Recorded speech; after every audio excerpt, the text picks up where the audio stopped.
Brock in New York, WR, go ahead, please.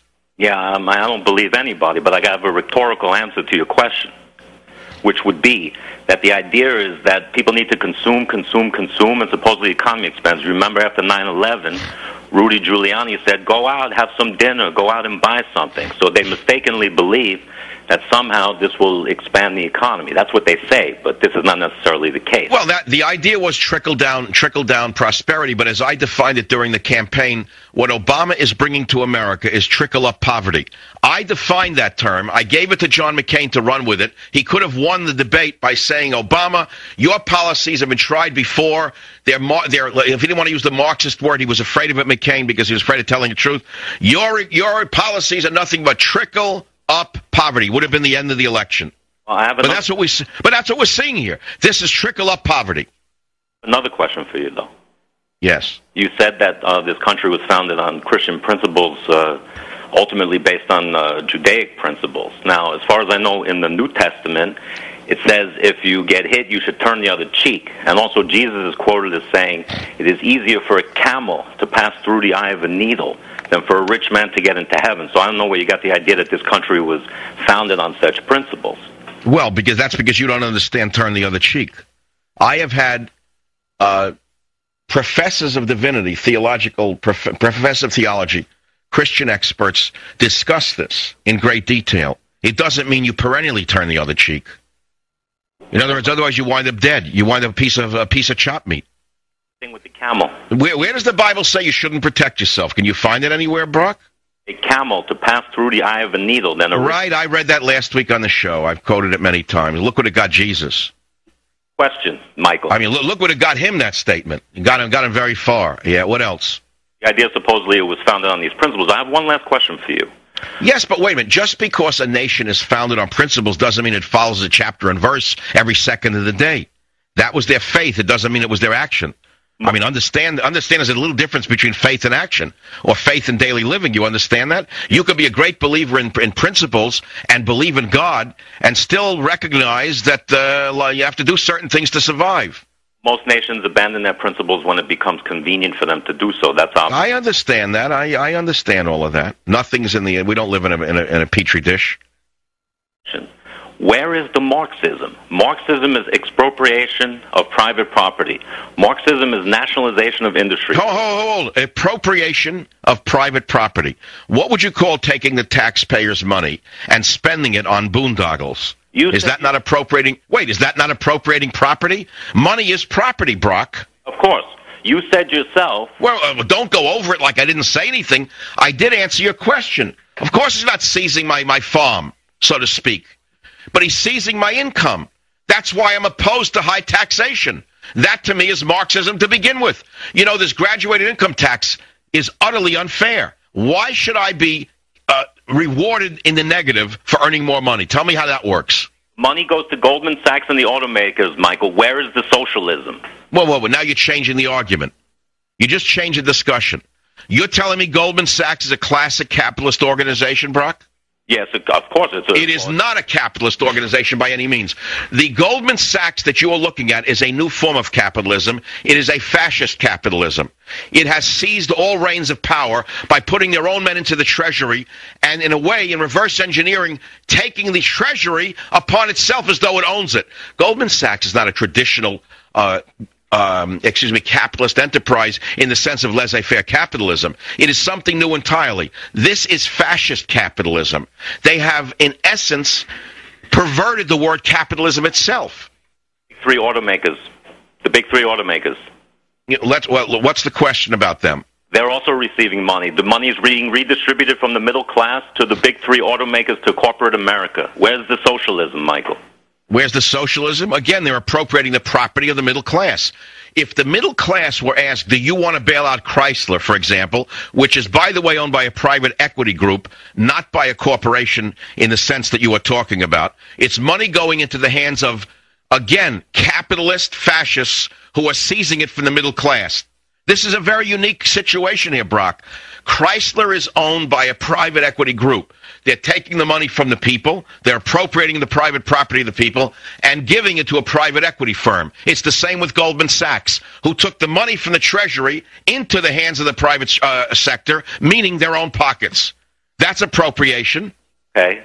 Marx also said that religion is the opiate of the masses. So Correct. where is the connection? Anybody who believes in any religion, by definition, cannot be a Marxist.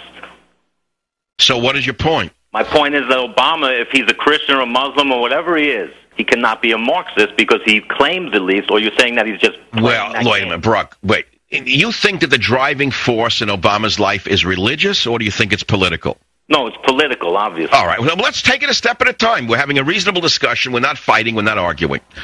You think that he's any different than Bill Clinton, who walked around with a staged Bible that was oversized with a big cross on it? No, of course not. All right, fine. So it's a show Bible. It's a show religion, whatever it may be. I don't think there's much there. I think he's a nakedly aggressive politician like all of them. So I think it's an inappropriate argument because I don't know if there's any religion there. I think it's all phony. That's my personal belief. Main point, Michael, is what I've been trying to say the whole time, and I'll say it explicitly and blatantly, okay?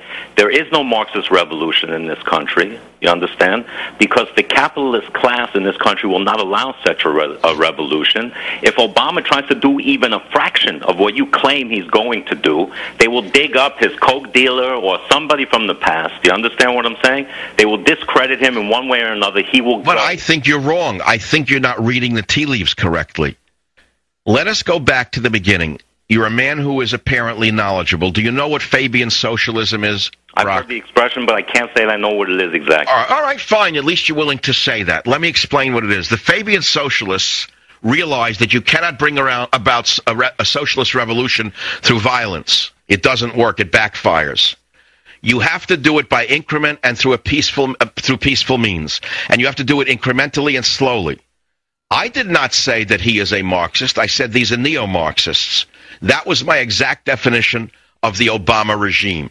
And they're going slowly. This is the infancy of the neo-Marxist Obama regime. Of course they're not going to run out and nakedly seize private property and close the churches the way the Bolsheviks did in the Soviet Union in 1917. That's not the way it works. They do it by degree and slowly. That's the point I'm making. But if you analyze what he's actually doing, we have a mini-fascist state going on here. Let's start with his first executive order. He, by decree, closes Guantanamo Bay. Why did he do that? What was the meaning of doing that? Who was he satisfying? The far left, the MoveOn.org, the zany, crazy left that helped put him in power. Do they actually know why they're closing it? They came up with the big lie that there was torture going on there. There was no torture going on there. They took some of the most dangerous people on earth and they put them on the hellhole of Cuba. And they did so to protect the American people. That's why. But why did Obama, his first executive order, close Gitmo? Now, is that the act of a Democratic president? Why not close it? What's the difference?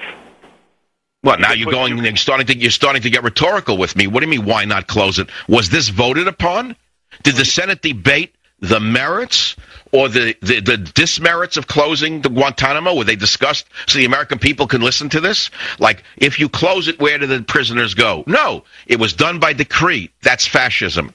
Anything in this country ever been discussed with the American people before? Well, wait a minute. Something as significant as closing Gitmo and saying it's closed, that we feel better now, but they don't know what to do with the prisoners. Let's go to the second or third executive order. Again, fascism. Why did Obama declare that they should get a trial in America when they were given military trials, which, by the way, had been established in the 1940s by the socialist president FDR, as I've described in great details, when the Americans caught espionage, German agents in America were landed by submarine off the coast of Long Island, New Jersey. They were captured and tried by military tribunals. They were given the same exact treatment, except when they were found guilty, 6 or 7 of them were shot.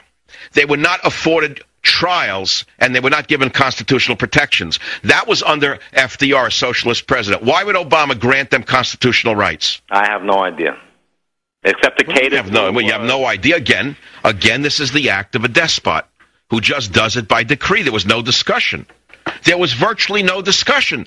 The radical left wanted them to have a trial. Why? Why should they be given a civil trial? Why?